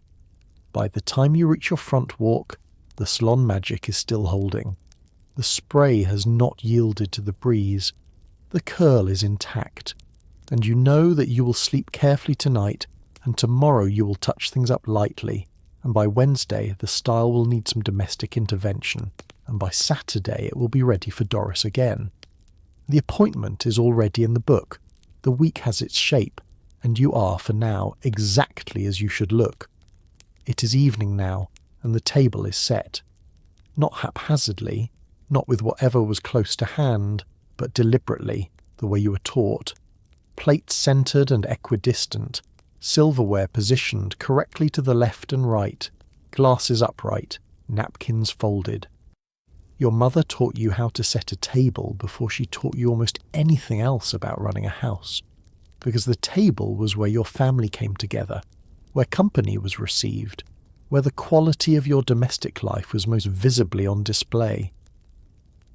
There were rules for all of it, rules that felt excessive if you examined them too closely, rules about which fork preceded which course, about how to pass dishes to the right, about where to rest your hands when you were not eating, about what constituted a gracious hostess and what fell short. You followed them not because you feared the consequences of failing exactly, but because following them meant something, meant that you respected the people at your table, meant that you had taken the time to do this properly, meant that you were a certain kind of woman. The table itself is set before anyone sits down. This is not a task done at the last minute when the food is already ready. The table is prepared in advance with the same deliberateness that goes into the cooking, because both are part of the same offering. The silverware goes to the left and right of the plate in the order they will be needed. Fork on the left, knife and spoon on the right. The blade of the knife turned inward because a blade facing outward signals something aggressive, and a well-set table signals the opposite of aggression. The napkin is folded into a simple triangle or rectangle and placed to the left of the fork, and it will be shaken out and placed in the lap before eating begins, not after. Water glasses are filled before the family sits. Milk for the children, water for everyone, and the coffee will come after the meal, when the plates are cleared and there is room for the small ceremony of dessert. Nothing on the table should look hasty or provisional. The butter dish holds pats of butter cut evenly and arranged with a modest care that makes the table look as though someone thought about it. Which, of course, you did. When guests come for dinner, the standards intensify. The good dishes come out of the cabinet where they live for most of the year, wrapped in their protective cases, too fine for Tuesday but exactly right for company. The centerpiece is fresh flowers, from the garden if it is summer, or a small arrangement of candles in winter. You do not sit until everyone is seated. You do not begin eating until your husband has taken his first bite. You monitor every guest's plate without appearing to, noticing when the bread basket needs passing, when a glass is getting low, when someone has finished and is perhaps hoping for more without wanting to ask. You eat with your elbows off the table and your back not touching the chair back, because contact with the chair back suggests relaxation, and dinner with guests is not an occasion for relaxation. You cut one small piece of meat at a time rather than cutting the entire serving at once, because cutting all at once looks hurried, looks like you're thinking more about the food than the company. These rules are a form of consideration dressed as etiquette.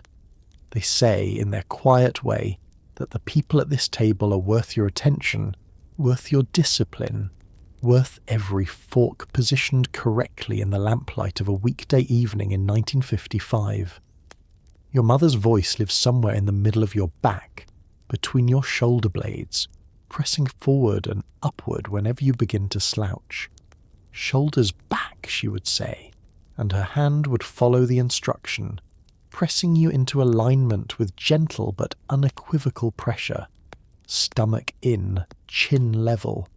You're being watched, whether you can see anyone watching or not. You internalize this so completely, over so many years of correction, that the posture is now simply yours, a constant low-level muscular engagement that you barely notice anymore, except at the end of a long day, when you finally allow yourself to sink into a chair and your spine curves gratefully and your shoulders round forward and your whole body exhales with something close to relief. By afternoon, your back aches in a quiet, specific way. By evening, the knots between your shoulders are real and persistent. But each morning you stand straight again, because a beautiful woman with poor posture is, In the careful accounting of 1955, not truly beautiful at all. You sit with your back straight and your knees together and your ankles crossed neatly to one side. Not because this is comfortable, because it is not entirely, but because it communicates something. Because the way a woman arranges her body in a chair says something about the way she arranges her life. Crossed ankles instead of crossed knees, because crossed knees shifts the hips and rounds the back, and also, depending on the skirt, reveals more than is appropriate. Everything has a reason. The reasons have been explained so many times they no longer require explanation. Walking requires a specific kind of attention that looks effortless when done correctly, and immediately visible when done poorly. You have practiced in front of mirrors, adjusting the length of your stride, the placement of your feet, the swing of your arms. The stride is smaller than what feels natural, the feet landing in nearly a straight line, the resulting movement of the hips gentle rather than exaggerated. You lead with your chest lifted, your shoulders back but not stiff, your head level. You look forward without staring. You're aware of the space around you without appearing to be cataloguing it. This is the posture of a woman who is present and composed and not worried about being seen, because she has already ensured there is nothing about how she looks worth worrying about. Standing still is its own discipline. The temptation is to let your weight settle, to push one hip out, to let your shoulders round into the comfortable C shape that your body gravitates toward after years of carrying children and groceries and the accumulated weight of domestic life. Instead, you distribute your weight evenly, pull your stomach gently inward, roll your shoulders back and down, lengthen your neck. The position takes effort. You would not call it pain exactly, but it is not rest. There is a paradox at the centre of all this. Good posture communicates ease, composure, the confidence of someone who is comfortable in her own body and does not need to collapse into it. But the composure is not ease. It is labour made invisible, discipline presented as its opposite. This is, you have come to understand, a fairly accurate description of most things that are required of a woman in this particular era. The work is real, the work is constant, and the whole point of doing it well is that no one can tell you are doing it at all. Every month the magazine arrives, and you save the beauty column for a quiet moment, a cup of coffee going warm beside you, the house settled into its afternoon stillness. You read it the way you might read a letter from someone who knows you without knowing you, someone who understands your concerns and takes them seriously, who has answers to the questions you've been carrying around for weeks without anyone to ask. The column tells you which cream will address the dryness at your temples, which shade of lipstick will be most fashionable this season, how to keep your eyebrows from becoming unruly between appointments, why you should never rub your face dry but always pat. You clip the most useful articles and add them to the folder in your vanity drawer, a growing collection of beauty wisdom that you consult in moments of uncertainty, a paper archive of everything a woman in 1955 needs to know about the work of being presentable. The columnist writes with a confidence you find reassuring. She does not hedge or qualify or admit that sometimes the advice contradicts what she wrote 3 months ago. She states things plainly, with the authority of someone who has thought carefully about these subjects and arrived at conclusions that are not open to further debate. This shade of foundation will suit you better than that one. This technique for applying mascara is correct, and the other technique you have been using is not. Your elbows are probably darker than they should be, and here is what you should do about it.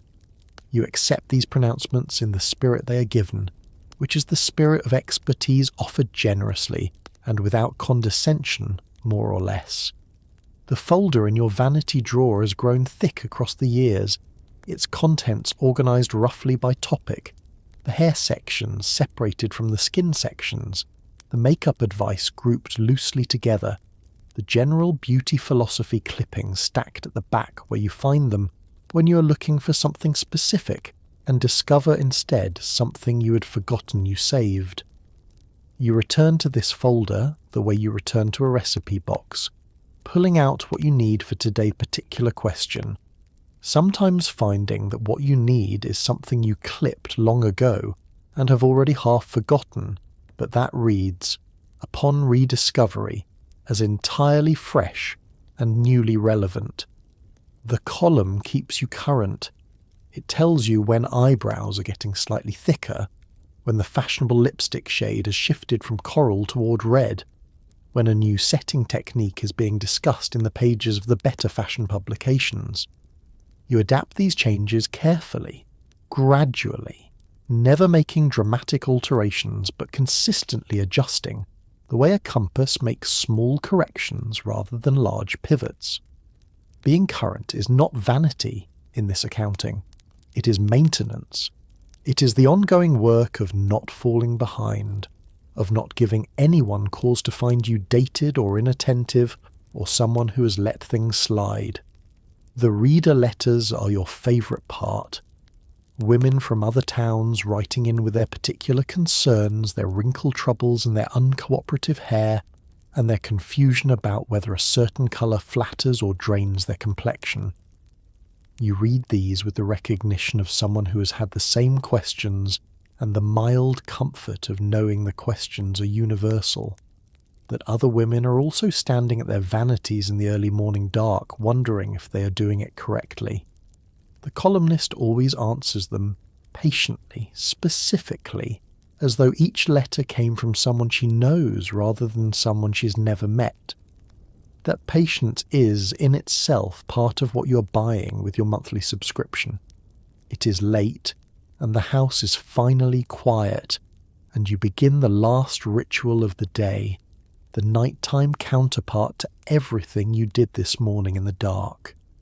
You remove your makeup carefully, every trace of it, cleansing your skin until it is bare and clean, and only yours again.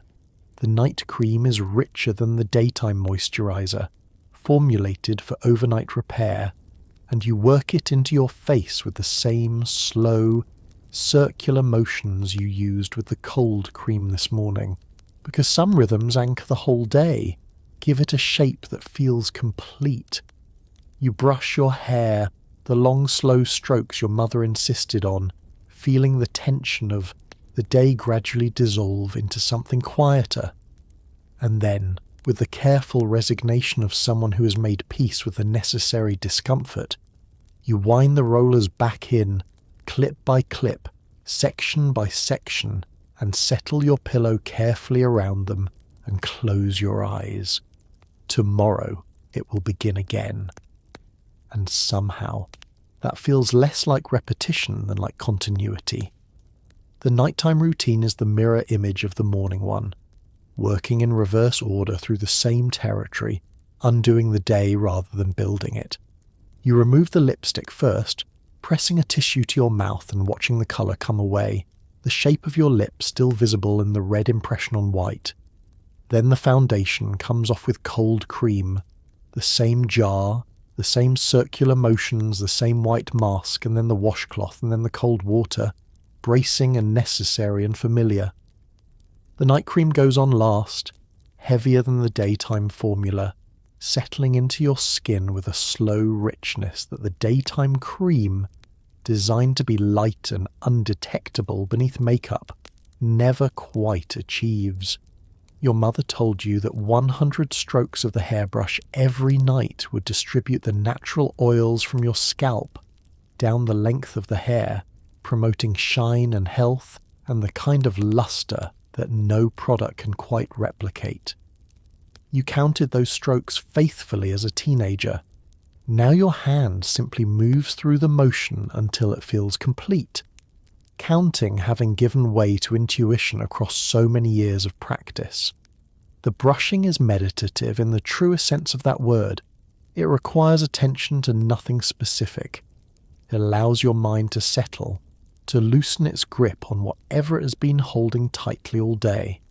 Sleep itself is the one part of the beauty routine that does not cooperate on command.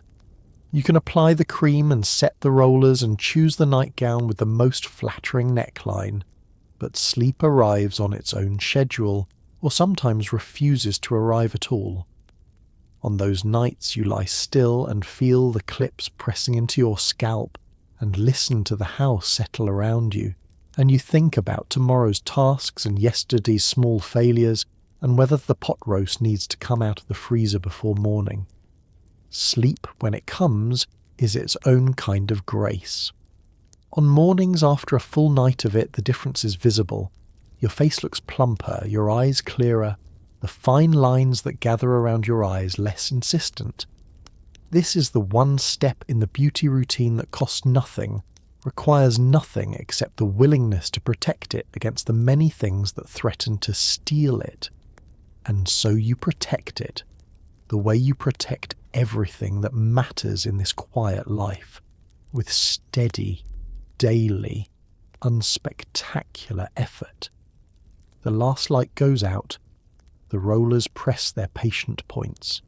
The cream works in the dark, doing its invisible repair while you finally gratefully let the day go. It is mid-morning now, and the breakfast dishes are washed and stacked, and the beds are made, corners tucked with a firmness that would satisfy a military inspector, and you are only just beginning. The house in 1955 is not simply the place where your family lives. It is a statement, a visible expression of your character, your discipline, your worth as a woman. The neighbours walk past your windows. The pastor's wife comes by unannounced.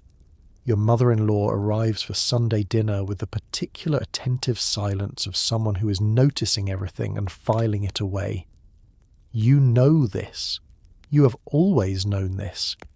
And so you tend the house the way some people tend a garden, not because every room is beautiful to you in every moment, but because the maintenance itself is the thing. The daily proof that you are serious, that you have not let things slide, that you understand the connection between a swept floor and a life lived with intention. The house has a schedule, and the schedule has a logic. Monday is laundry, always. The washing machine fills and agitates in the basement while you carry the first load out to the line, and the clothes snap and billow in the morning air, smelling of soap and whatever weather has been moving through, and by afternoon they're dry and crisp and folded, smelling of something clean that no dryer has ever successfully reproduced. Tuesday's ironing, the steam iron moving across your husband's shirts with the focused attention of someone who understands that a man goes into the world wearing what his household has provided him, that the crease in his sleeve is as much a reflection of your competence as anything he might accomplish there. Wednesday, the floors get their real attention, not the surface sweeping that happens daily, but the thorough mopping that leaves the kitchen linoleum gleaming and the hardwood in the front rooms polished to a shine that catches the afternoon light and holds it. The smell of the polish is specific and comforting, something between lemon and wax, the smell of effort recently applied. Thursdays for deeper cleaning, the refrigerator emptied and wiped, the oven addressed, the bathroom scoured to a cleanliness that is more sanitary than necessary, but whose necessity is nonetheless felt. None of this is invisible.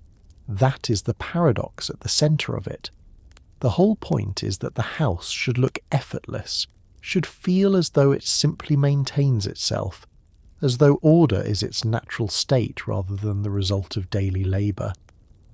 But anyone who looks carefully can see the evidence of the effort in the absence of disorder, in the dust that has been removed rather than settled, in the flowers on the kitchen table that someone cut this morning and arranged in a clear glass vase, with the casual precision of someone who does this so regularly it no longer requires thought.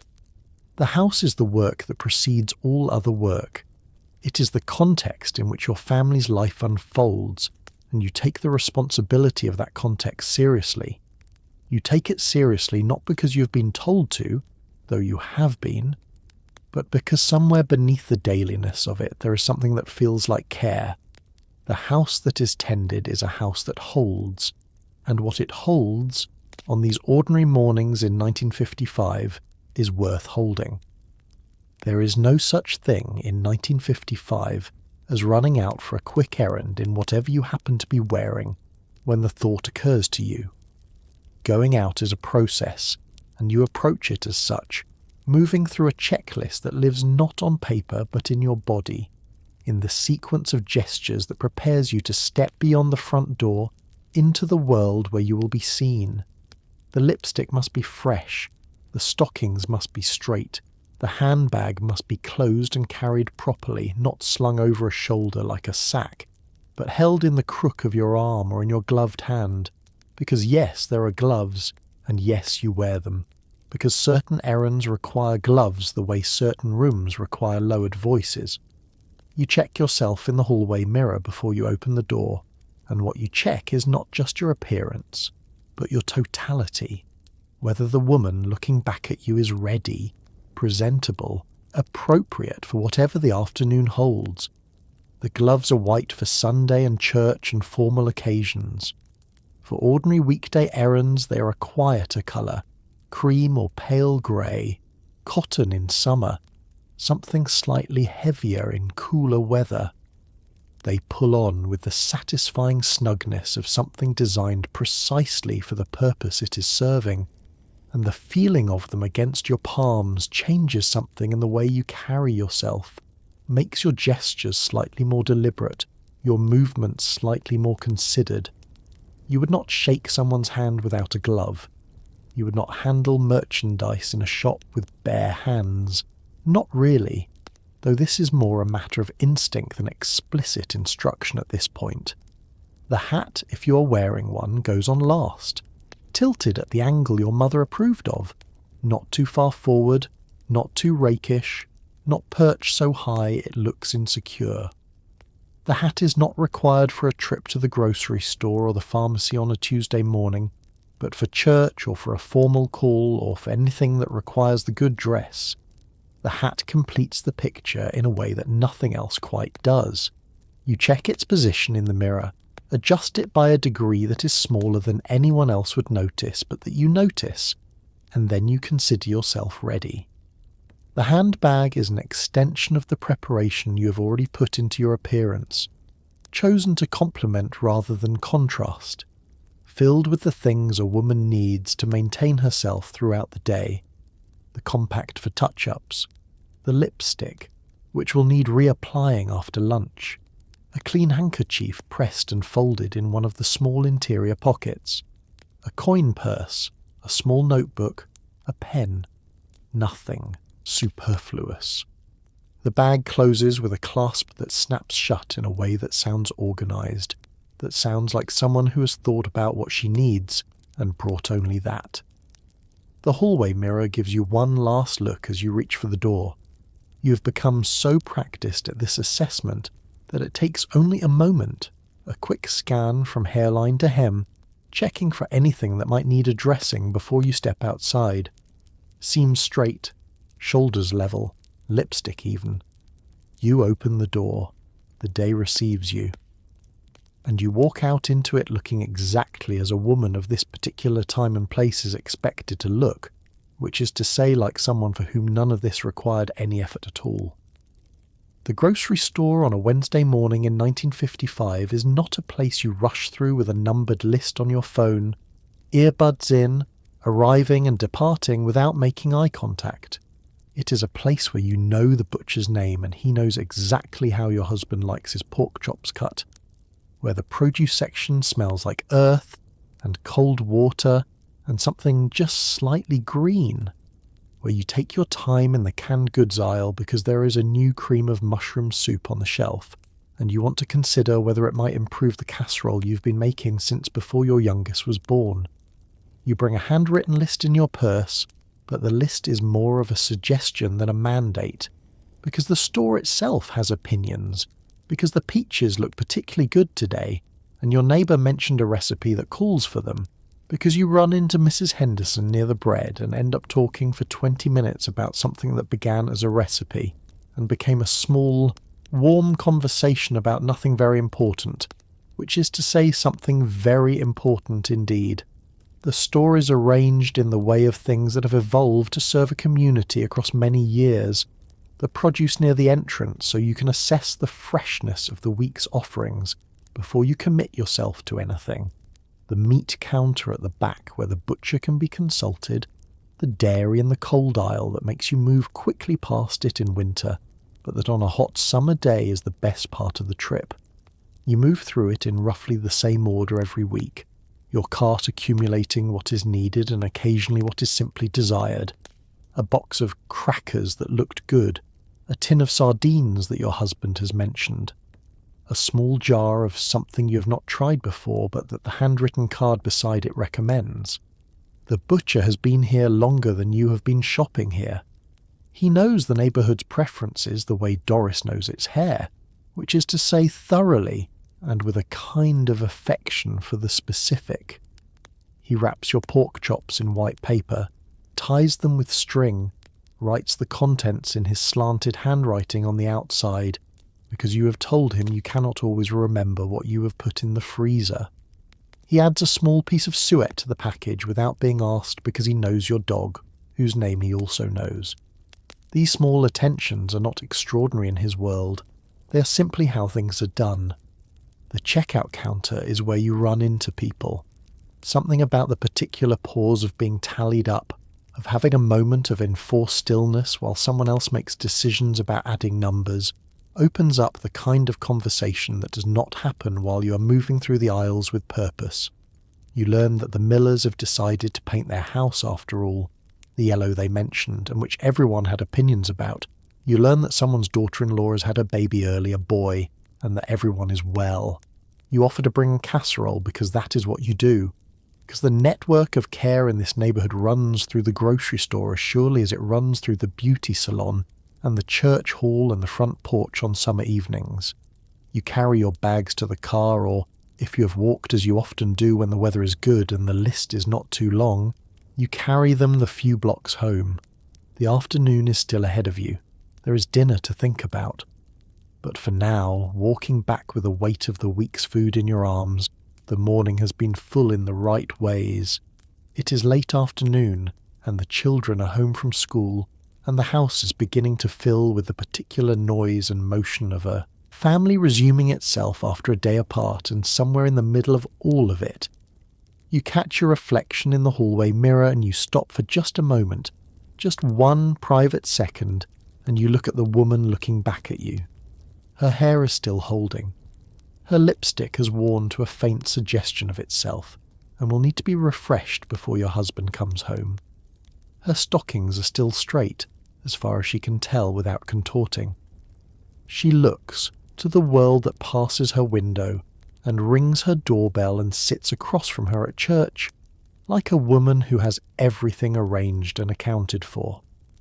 What the mirror does not show, and what the neighbour would not see, is the accumulated weight of the day's maintenance, the girdle that has been compressing her since 7 a.m, the faint ache between her shoulder blades from hours of correct posture, the small persistent vigilance that has been running underneath everything, like a second set of tasks happening simultaneously in a quieter room. The day has required a continuous low-level attention to how you appear that sits alongside everything else you do, not replacing it, but accompanying it.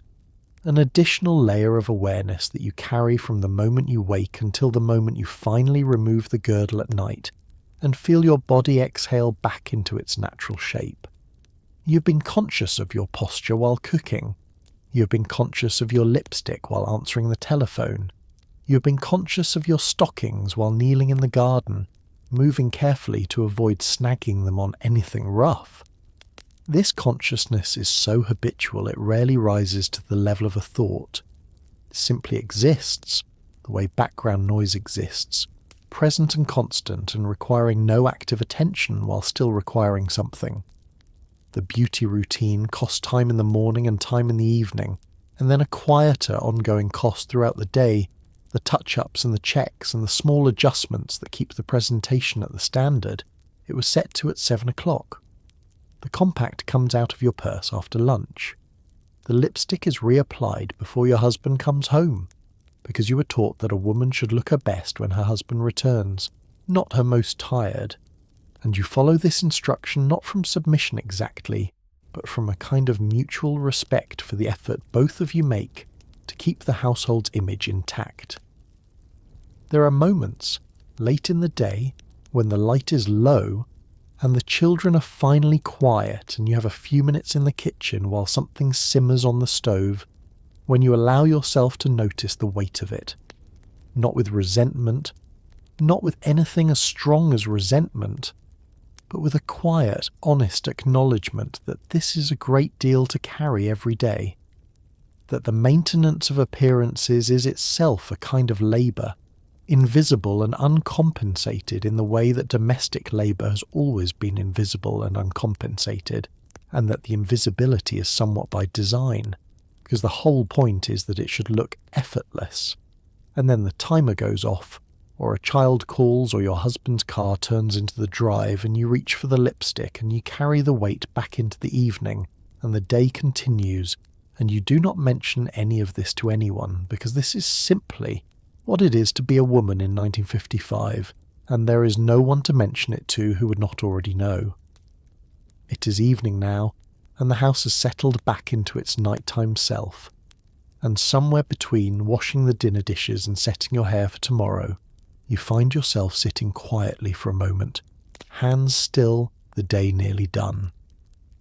There is a particular quality to this hour, this brief pause between the end of one day's performance and the beginning of the night's preparation for the next.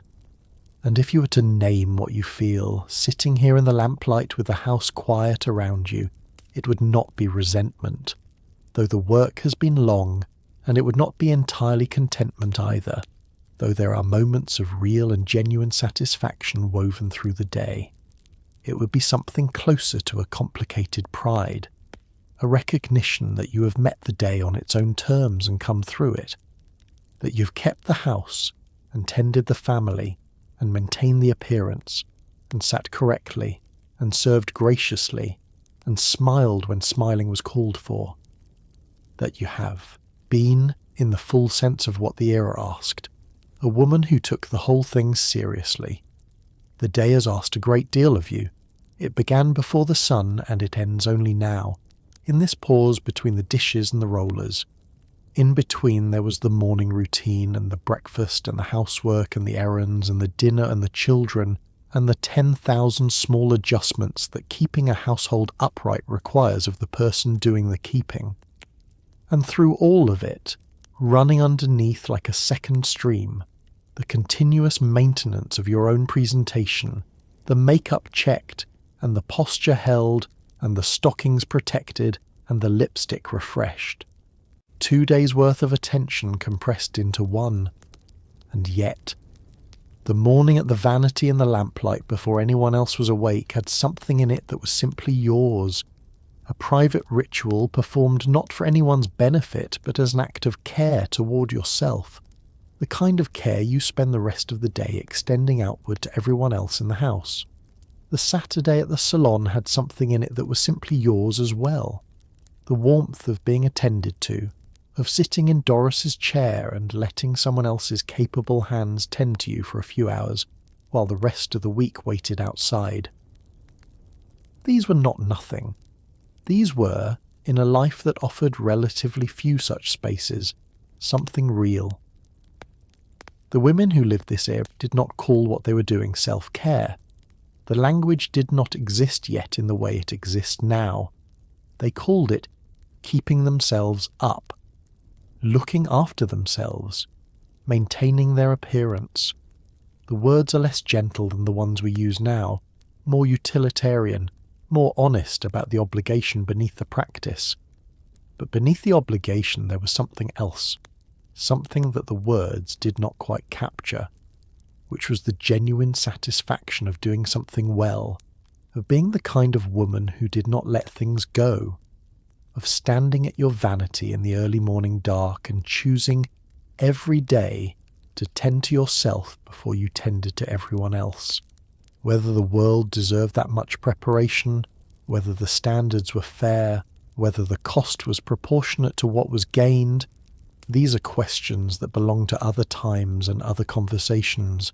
Tonight you sit in the lamplight with your hands finally still, and what you feel is the quiet dignity of having shown up again for the life that is yours. The cold cream jar is waiting on the vanity. Tomorrow you will begin again.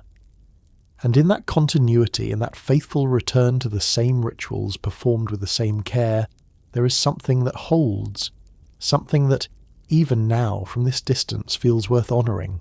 So tonight, as you settle deeper into your pillow, as the lights go low and the fan hums its soft steady note, let's take one last slow breath together and look back at the world we have been moving through.